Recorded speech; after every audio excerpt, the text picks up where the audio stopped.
के पास सपनों की ओट में आंखें हैं उदास, नींदें ही नहीं। रातों के पास चलते रहे मोहब्बत लिए, तेरी आरज़ू तेरी चाहत बोलिए। सपनों की ओट में।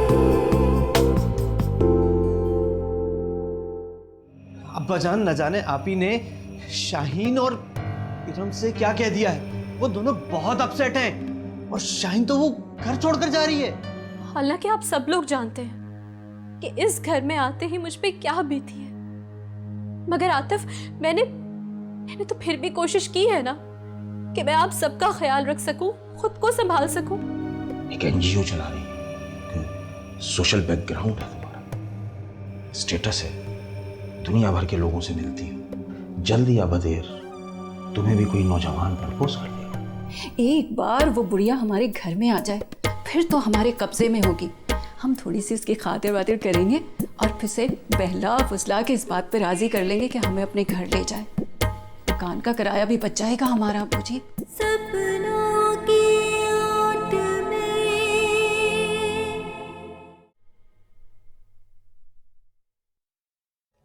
किन गहरी सोचों में गुम हैं?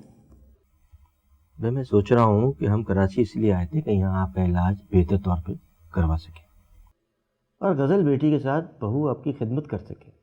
मगर यहाँ तो उल्टा ही हो गया। अब शायद आपको समदन जी की खिदमत करना पड़े। वो वक्ती सदमे से निढाल है और मेरा ख्याल है जल्दी संभल जाएंगी और ज़्यादा खिदमत नहीं लेंगी। भाई वो यहाँ से जाएंगे नहीं, इतने बड़े घर में अकेली कैसी रहेंगी। उनके पास तो दो ही ऑप्शन है, या यहाँ रहे या अपनी बेटियों के पास। वो यहाँ रहें तो ज़्यादा बेहतर है। ये आप क्या कह रही हैं? हमारी प्राइवेसी में असर पड़ता है। आप लाख कुछ कहें, है तो गैर ना। और फिर हमारी बेटियाँ यहाँ आएंगी तो कहाँ रहेंगी? अरे छोटा सा तो घर है। वैसे भी गज़ल बेटी अम्मा के साथ अपना कमरा शेयर कर रही है। ये सब तो ठीक है, मुमकिन है मैं वक्ती तौर पर मुश्किलात हूँ, लेकिन मैं नहीं चाहती कि अहमर की सास अपनी दूसरी बेटी के घर जाए। भाई हमें क्या फ़र्क पड़ता है?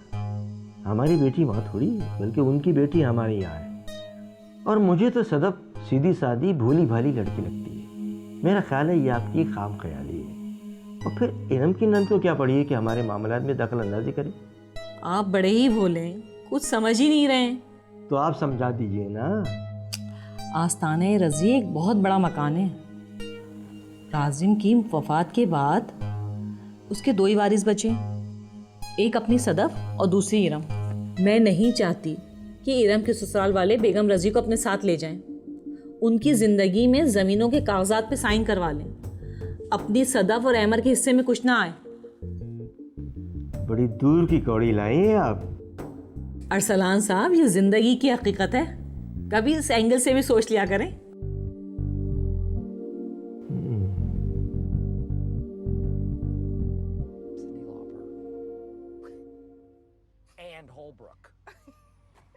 Wait, are you serious about Cyndi Lauper? Yeah, she's hot. Really? Like present day or Present day.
अब्बू जी, आप अभी तक जाग रहे हैं? हाँ बस अभी शो खत्म हुआ है, नींद आ रही थी, सोने जा रहा हूँ बस। तुम बेटा? मैं तो प्यास लग रही थी, ज़रा पानी पीने के लिए उठी थी। पी लो पी लो पी लो पी लो।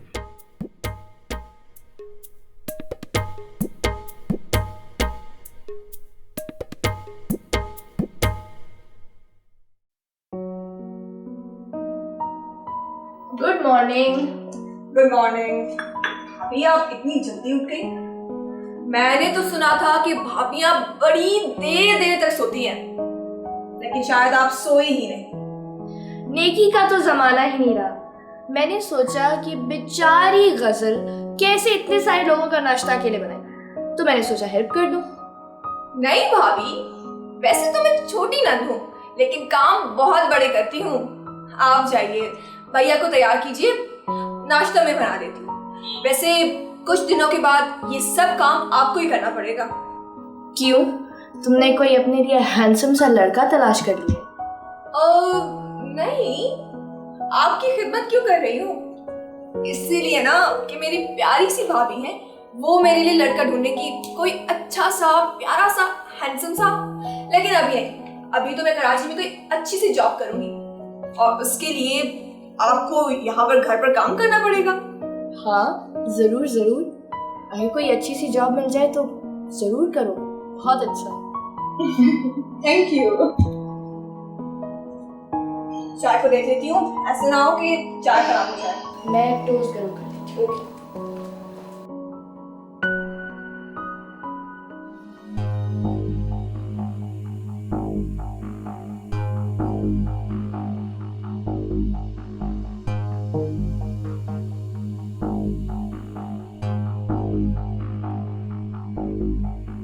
शुक्र है तुमने किचन संभाल ही लिया। ये तो संभालना ही था, आखिर को किचन मुझे ही तो देखना है। खैर, इरादे तो तुम्हारे ऐसे नहीं लग रहे थे।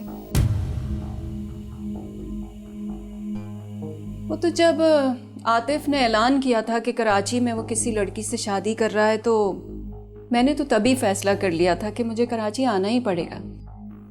ठीक कह रही हैं। अगर आप ना आती तो शायद आतिफ भूखे ही ऑफिस जाता है। खैर, भूखा तो नहीं जाता, काफ़ी सालों से अकेला रह ही रहा है, अब तो आदत पड़ चुकी है उसे सुबह उठने की, नाश्ता बनाने की। बस सिर्फ फ़र्क इतना है कि पहले अपने लिए नाश्ता बनाता था, अब बेगम के लिए भी बनाना पड़ता है। देखो, वक्ती तौर पे तुम्हें मेरी बातें बुरी लग रही होंगी, लेकिन चंद साल बाद तुम्हें एहसास होगा कि बड़ी ननंद भी सास की तरह होती है, और अच्छी सास वही होती है जो अपनी बहू को खाने को दे सोने खाने वाला, मगर देखे शेर की नज़र से। इरम, मैं शुगर की मरीज़ हूँ, मेरी चाय में चीनी मत डाल देना, ख्याल रखना। जी बेहतर। शुगर की मरीज, दिल तो चाहता है शक्कर की जगह जहर मिला दो। ना अच्छा सोचती है, ना अच्छा बोलती है।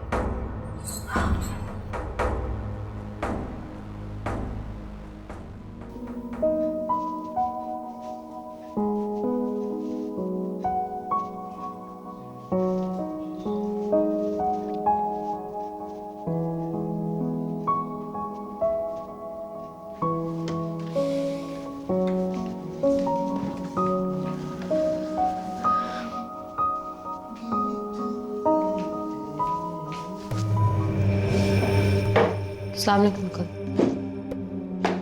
वालेकुम अस्सलाम। बहुत खूबसूरत लग रही हैं आप इस लिबास में। शुक्रिया, इसलिए क्योंकि आज मैं अपने सेंटर जा रही हूँ। अस्सलाम वालेकुम अब्बा जान। वालेकुम सलाम बेटा, कैसे हो? अल्हम्दुलिल्लाह। भाई, आपको हमारी ऑफर याद है? कौन सी ऑफर अब्बा जान? ये ज़रूरी तो नहीं है कि अब हमारी हर बात हम तुमसे शेयर करें, क्यों शाहीन? मैं समझी नहीं। अरे भाई, हमने तुमसे कहा था कि हम रज़ाकाराना तौर पर तुम्हारे साथ तुम्हारी एनजीओ में काम करने को तैयार हैं। तुम्हारे सेंटर के लिए, तुम्हारे लिए।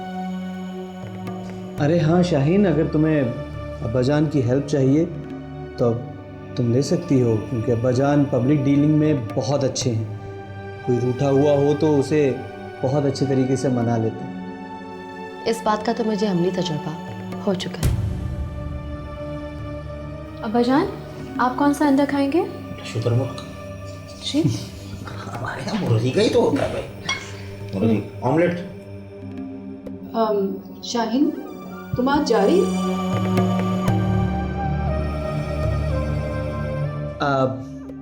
आप ही शाहीन आज मेरे साथ अपने सेंटर जा रही हैं। इरम, मैं हाफ फ्राई खाऊंगा। जी।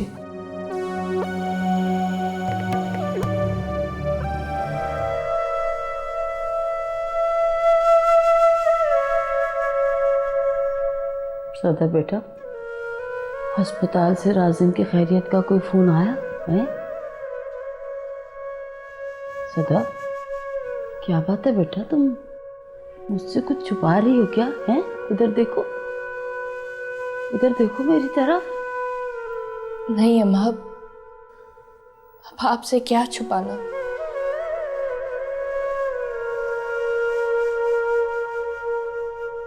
राजिम भाई की तबीयत बहुत ख़राब है। आप प्लीज़ किसी भी बुरी खबर के लिए तैयार रहें। नहीं नहीं सदफ, ना मेरा बच्चा, तू छोटी है ना, घबरा गई, ऐसी बातें नहीं करते। देख, एक्सीडेंट बहुत ज़बरदस्त था, लेकिन जब मुझ जैसी कमज़ोर बुढ़िया बच गई, तेरा भाई तो माशाल्लाह शेर जवान है? उसको कुछ नहीं हो सकता, वो खैर से घर आ जाएगा। ऐसी बात कभी मुंह पे भी ना लाने दो।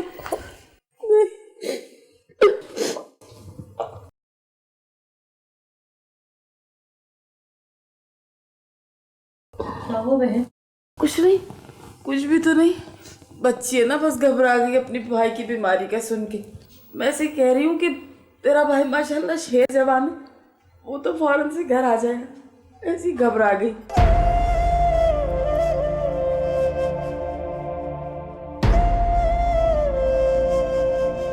अच्छा सदफ, तो ऐसा कर, मुझे ना इरम से बात करा दे, बड़े दिन हो गए उससे बात किए, जरा मेरा दिल ठहर जाए। ये फोन में ला के देना। हेलो इरम, अम्मा तुमसे बात करना चाहती है।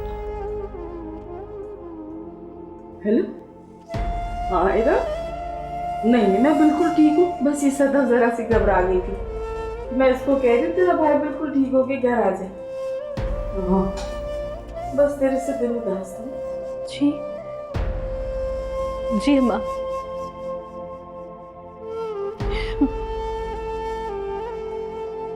बस जल्दी से, हाँ तू आ जा। जी जी, आज कल में, अपना ख्याल रखिएगा। अच्छा ठीक, अच्छा अच्छा, चल काम कर ले, ठीक, अच्छा हाँ जी, अल्लाह हाफिज़।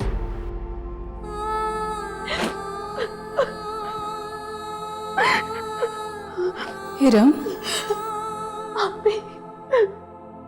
मैंने तुम्हारी सिसकियों की आवाज़ सुनी, मैं तो बाजार जा रही थी, तो क्या हुआ? क्या हुआ इरम? अम्मा भाई के बारे में पूछ रही। तुम्हारे भाई की? तुम्हारा मतलब है तुम्हारा भाई राजिम? हाँ, हमने उन्हें अभी तक नहीं बताया कि उनका बेटा उन्हें छोड़ के चला गया है। वो नहीं है अब इस दुनिया में। कैसे बताते? आप खुद बताइए, उस वक्त हम उन्हें कैसे बताते? और अब हमें इतना हौसला नहीं है कि हम इस बात को और निभा पाए। कैसे बताएं अम्मा को कि राजिम भाई हमारे बीच में नहीं है?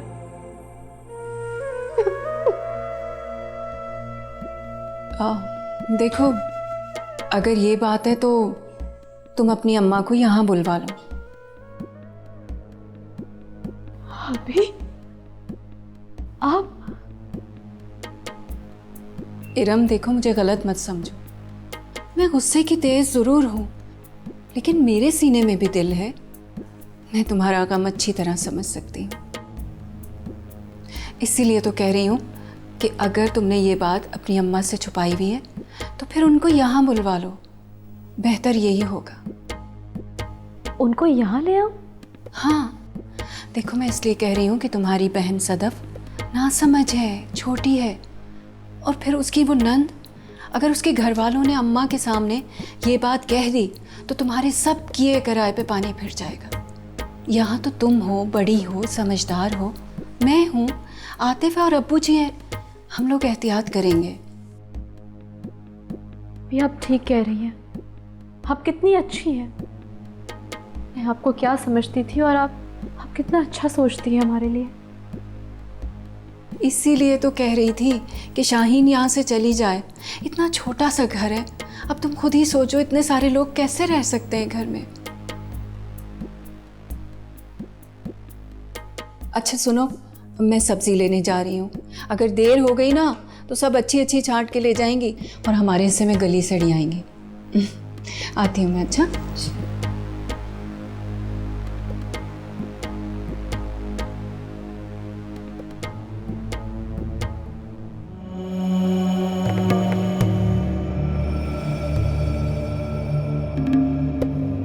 सलाम साहब। वालेकुम अस्सलाम। क्या हुआ, काम करने नहीं आई तुम? साहब बात ही नहीं बनी बेगम साहिबा से। बात नहीं बनी? क्यों नहीं बनी?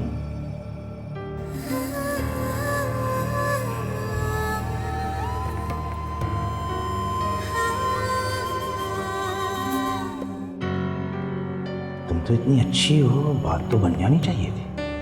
इसीलिए तो बात नहीं बनी ना साहब। मैं बहुत अच्छी हूँ ना, और वो पैसे ही बहुत कम दे रही थी मुझे।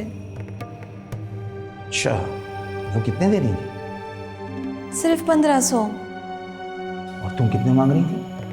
सिर्फ 2500। ओह, यानी सिर्फ 1000 के फर्क से इतनी खूबसूरत बात खराब हो गई। देख लो साहब, इतनी खूबसूरत हूँ, सिर्फ 1000 की वजह से मेरी बात खराब हो गई। दरअसल पता है मसला क्या है? मसला ये है कि मेरी बेटी बहुत कंजूस है। तुम मेरी बहू से मिल लो, वो बड़े दिल वाली है, वो तुम्हें यकीनन काम दे देगी। बहू है घर में? तुम्हारा क्या मतलब? कल तो आपकी बहू घर में नहीं थी और बाजी भी नहीं थी, और आज भी नहीं है। मैंने उन्हें बाहर सब्जी वाले से लड़ते हुए देखा है। बहुत शरीफ लड़की हो तुम। आओ।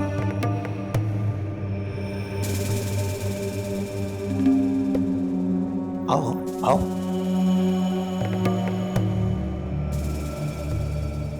क्या देख रही हो? अच्छा भला घर है।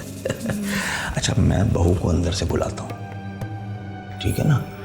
जो भी बात करनी है उससे कर लेना, और जो वो कहे मान जाना। नाजो, मना नहीं करना। उसमें जो कमी होगी मैं दूंगा। लेकिन मैं कोई दूसरा काम नहीं करूंगी। दूसरा काम क्या? क्या लो आ गई, लो बताओ। नाजो, वो कल भी बेचारी काम तलाश करती फिर रही थी, यहाँ भी आ गई। लेकिन आशी को तो तुम जानती हो, उसकी तबीयत अजीब सी मूड ही है। बस मैंने कहा भाई मेरी बहू से मिल लो, वो तुम्हें काम ज़रूर देगी, क्योंकि वो बड़े दिल की है। और वैसे भी बेटा, तुम नई नवेली दुल्हन हो। मेरा तो दिल कुड़ता है कि किचन में सारा सारा दिन तुम बर्तन मांजती रहती हो, अच्छा नहीं लगता। इससे बात करो। आओ, तुम आओ मेरे साथ। अच्छा जी।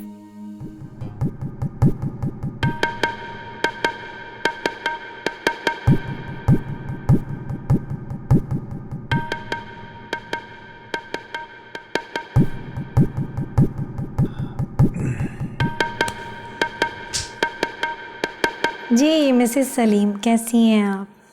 ठीक ठाक? जी मैं भी बिल्कुल खैरियत से हूँ जी।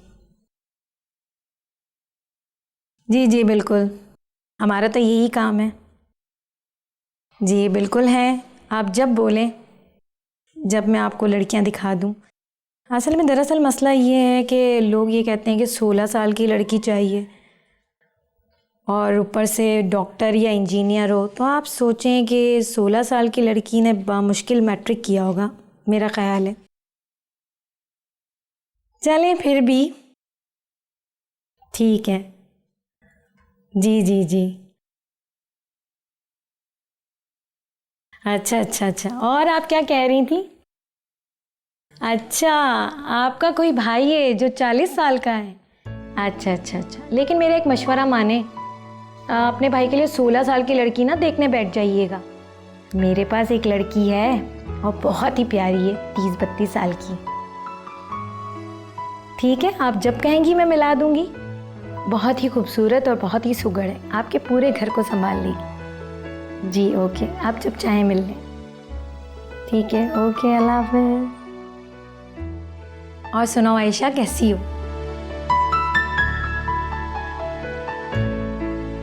ठीक है, समझ गई। वैसे बीबी जी आप बहुत अच्छी हैं।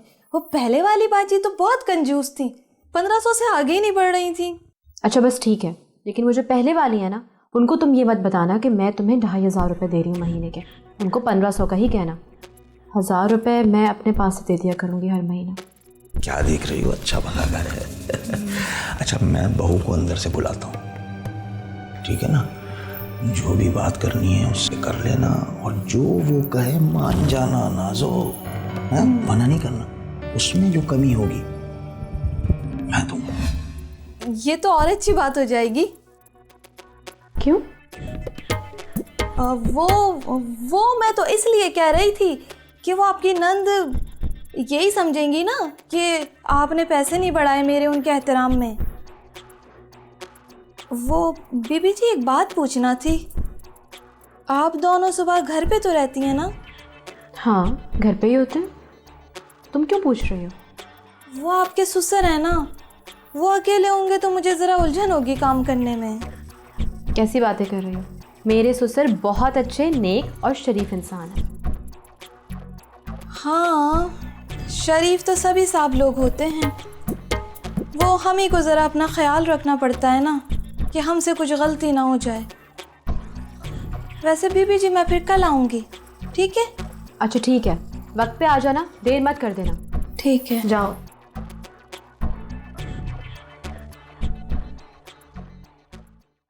अहमद, मैंने कबर पक्की करने का ऑर्डर दे दिया।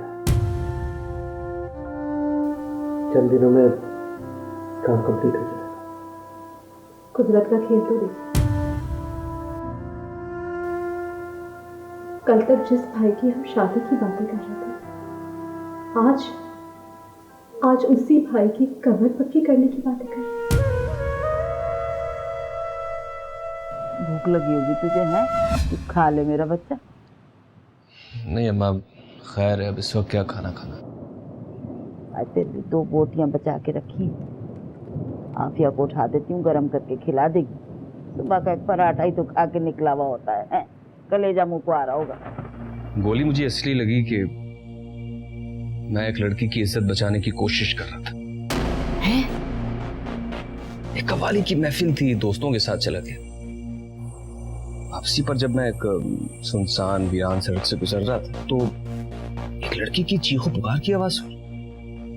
मदद के लिए पुकार रही थी। करीब जाके देखा तो 2 बदमाशों ने एक अकेली लड़की को, बेचारी को, वो घेरे में लिया हुआ था। मां, मुझसे रहा नहीं क्या। जब मैंने उन्हें ललकारा तो वो लड़की को छोड़ के मुझसे उलझ पड़े। शाबाश मेरा शेर जवान, ने माँ का हक अदा कर दिया मेरे राजिम। अंधी हो गई, देख के नहीं चलती क्या बावली? अम्मा, मैं आपके कहने पे भाई को खाना देने तो गई थी, लेकिन वो तो अपने कमरे में है ही नहीं। पता है मुझे, 2-3 घंटे से घर पे नहीं है वो। तो फिर आपने मुझे एवं क्यों भेजा? सही तो कह रहा है मेरा बच्चा। 2 रोटी अगर गरम डाल देती तो क्या तेरे हाथ टूट जाते? अरे हट।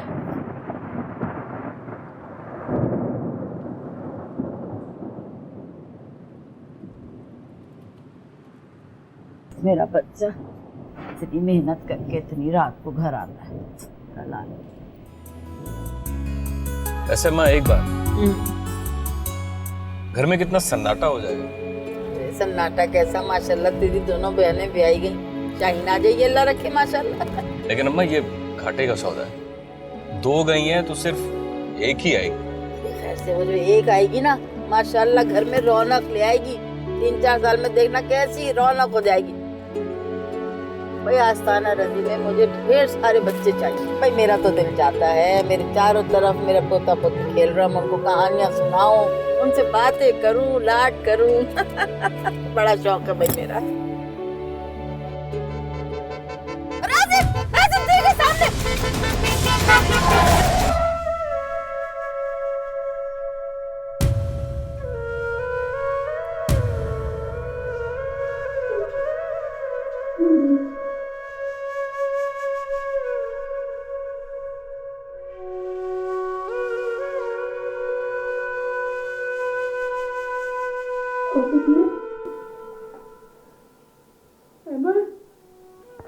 तुम लोग सब मेरे नजरें क्यों चुरा रहे हो? क्यों मेरी तरफ नहीं देखते तुम लोग सब? क्यों नहीं तुम लोग? मुझे पता है कि मेरा लाजिम उस दुनिया में नहीं रहा। क्यों नहीं पता कि मेरा लाजिम उस दुनिया में नहीं रहा? क्यों नहीं पता कि अल्लाह के वास्ते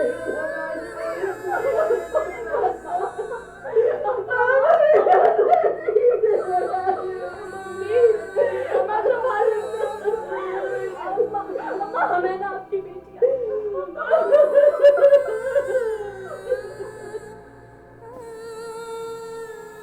उनको रो लेने दो। अच्छा एक बार ही खुल के रो।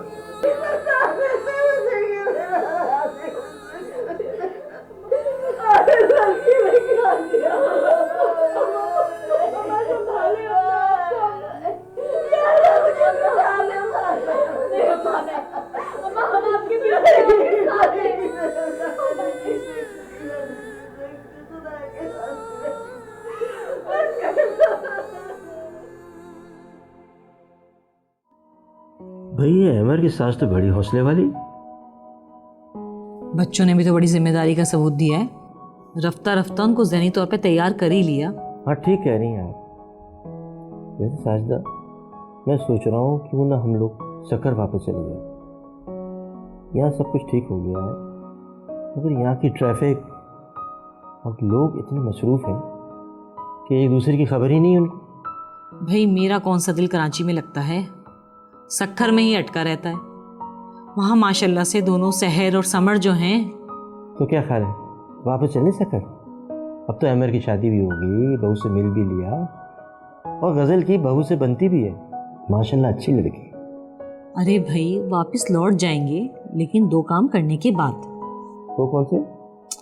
एक तो ये कि अपनी गज़ल के लिए कोई मुनासिब रिश्ता देख लिया जाए, और दूसरा अमर की सास ज़्यादा अरसा जिंदा रहने वाली नहीं। बज़ाहिर तो अपने बेटे का गम सह गई, लेकिन अंदर ही अंदर उनको ये गम खाए जा रहा है। और मैं ये चाहती हूँ कि समदन अपनी ज़िंदगी में अपने मकान का फैसला कर ले, वरना मुझे इरम के ससुराल वालों पे तो बिल्कुल भरोसा नहीं, ना जाने कब काबिज होके बैठ जाए। अपनी सदफ और अमर अपने अपने हिस्से से महरूम हो जाएंगे।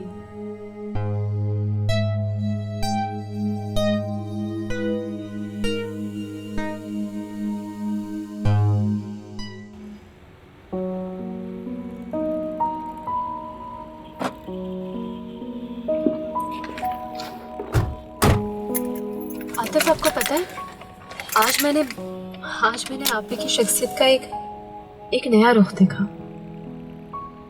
कैसा रुख? आतिफ मैं आप ही के बारे में सोचा करती थी कि वो एक रिवायती नंद है जो अपनी भाभी को बात बात पे टोकती है, कामों में कीड़े निकालती है। लेकिन देखो इरम, जब बर्तन साथ होते हैं तो टकरा ही जाते हैं। अब तुम्हें कुछ तो बर्दाश्त करना ही पड़ेगा। आतिफ आप गलत समझ रहे हैं।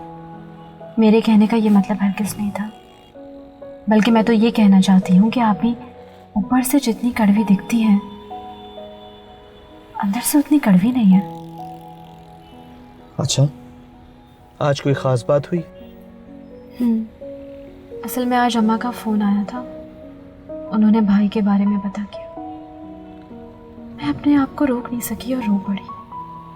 उसी वक्त जानते हैं आप ही आई और आप ही ने मुझे प्यार किया, तसल्ली दी और जानते हैं क्या कहा? तुम बताओगी तो पता चलेगा ना। आप ही ने कहा कि तुम बड़ी बेटी हो, अम्मा का तुम पर ज़्यादा हक है और मेरा फ़र्ज़ है कि मैं अम्मा की खिदमत करूं।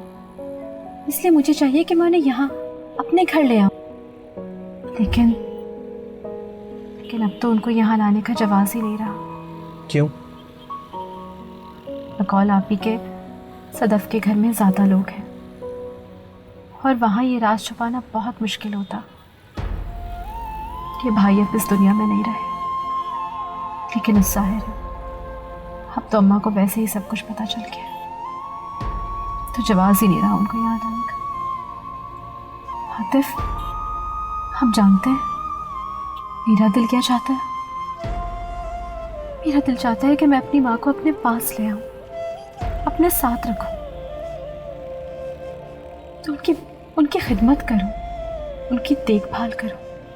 सदफ एक लावाबाली लड़की है, वो तो अपना ध्यान नहीं रख पाती ठीक तरह से, अम्मा की देखभाल क्या करती होगी। आतिफ, आतिफ, क्या बात है? मैं ही बोले चली जा रही हूँ, अब तो ना हाँ कह रहे ना जवाब ही नहीं दे रहे मेरी बात का। मेरी समझ में नहीं आ रहा कि मैं क्या बात करूं। क्या मतलब समझ नहीं आ रहा? अगर आपको लगता है कि मुझे अम्मा को अपने घर नहीं लाना चाहिए तो साफ साफ कह दें कि नहीं, ये नहीं हो सकता। चुप क्यों बैठे हैं आप? बात मेरे पसंद करने या ना करने की नहीं है। तुम्हें घर के हालात का अंदाजा हो चुका है और तुम बाजी की तबीयत से भी थोड़ा बहुत तो वाकिफ हो। वो पल में माशा और पल में तौला होती है। अगर अम्मा को हम यहाँ ले आए और थोड़े अरसे बाद कोई ऐसी बात हो जाए जो आगे चलकर मसला पैदा करे। शाहीन पहले ही घर में रह रही है और बाजी को बिल्कुल पसंद नहीं है। आतिफ, आप समझ नहीं रहे हैं। शाहीन तो एक लड़की है, जॉब करती है, वो तो अपना अच्छा भला सोच सकती है, लेकिन अम्मा,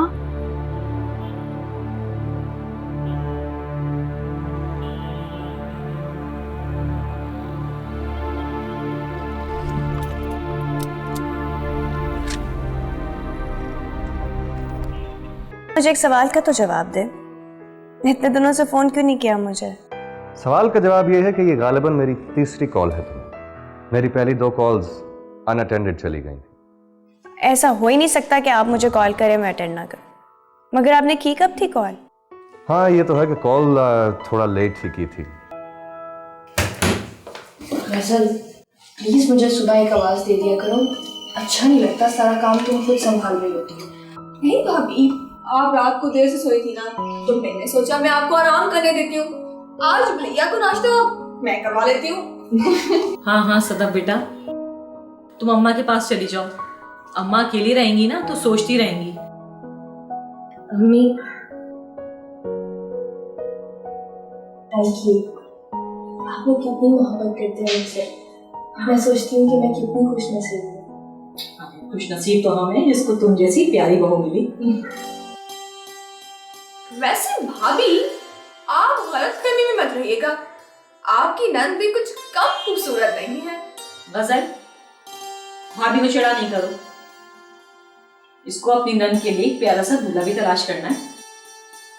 हाँ बिल्कुल, ढूंढना तो मैंने ही है ना गजल। वैसे भाभियाँ बहुत बुरी होती हैं, 1 मिनट के लिए भी नंदों को बर्दाश्त नहीं करती, फौरन उनको घर से निकालने का इंतजाम कर लेती है। अच्छा भाई, तो अब आप मुझे घर से निकालेंगी, ठीक है? तो फिर मैं भी चाय में चीनी ज्यादा डालूंगा। गजल बेटा,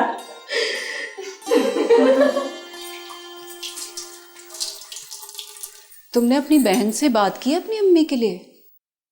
नहीं आप ही, कल तो मौका ही नहीं मिल सका। हम लोगों ने फाइनली यही डिसाइड किया कि अब मज़ीद अम्मा से हम कुछ नहीं छुपाएंगे। लिहाजा उन्हें बता दिया भाई के बारे में। तो उन्होंने कैसे लिया इस खबर को?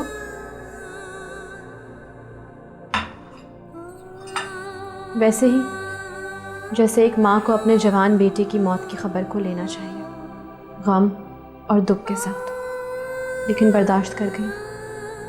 चलो अच्छा है, लेकिन देखो इरम, मैं तो यही कहूँगी कि तुम्हारी अम्मा का हक तुम पर ज़्यादा है।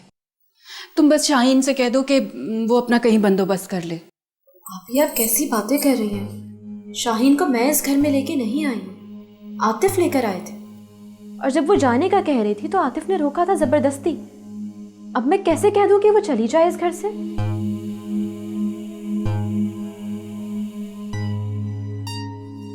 क्या हुआ? आप इस तरह मुझे क्यों देख रही हैं? इरम, तुम बहुत सीधी हो, बहुत मासूम हो। तुम्हें दुनिया का पता नहीं है। आतिफ मेरा भाई है, लेकिन शाहीन खूबसूरत लड़की है। अगर मैं तुम्हारी जगह होती तो मैं ऐसा रिस्क कभी ना लेती। अब समझाना मेरा काम था और समझना तुम्हारा। समझ लो तो अच्छा है।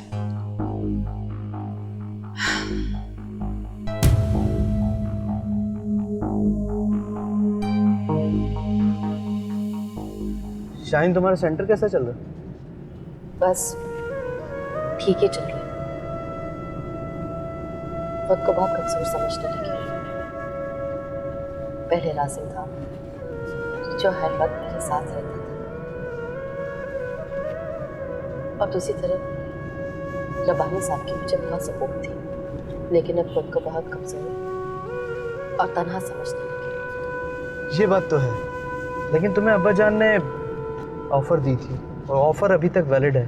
तुम चाहो तो उनकी हेल्प ले सकती हो। कैसी बातें कर रहे हो तुम आदमी? अंकल बहुत शरीफ आदमी, उनको मैंने ये कह के तो बहला दिया था कि मैं बेसहारा औरतों के लिए सेंटर चलाती हूँ, लेकिन हकीकत तुम जानते हो जो इससे कहीं गुना ज्यादा खतरनाक है। हाँ, ये बात तो है। और दूसरा सबसे बड़ा खतरा, अगर अंकल को मैंने इस सेंटर में इन्वॉल्व कर लिया तो उनका आना जाना शुरू हो जाएगा। और खुदा ना ख्वास्ता अगर उन्हें मेरे और इरम के मासी के बारे में पता चल गया तो।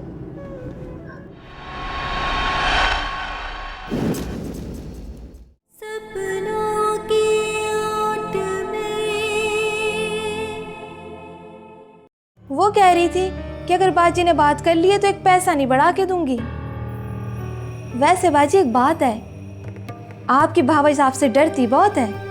अच्छा, ज़्यादा चापलूसी करने की ज़रूरत नहीं है। और एक बात कान खोल के सुन लो, मुझे ये फजूल बातें करने वाली मासियाँ सख्त नापसंद हैं। नहीं, उसको जो खतरात थे वो तो उसकी टीवी शोज की वजह से थे, और मैं ऐसा कुछ थोड़ी कर रहा हूँ। लेकिन हाँ, हम जर्नलिस्ट लोगों को खतरात का सामना तो करना पड़ता है।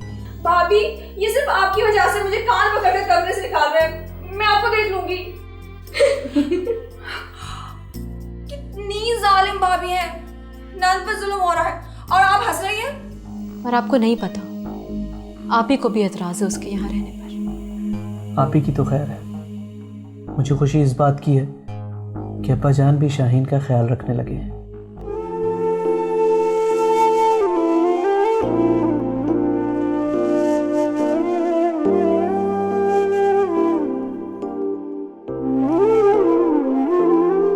सपनों की ओट में आंखें हैं उदास, नींदें ही नहीं रातों के पास। सपनों की ओट में आंखें हैं उदास, नींदें ही नहीं रातों के पास।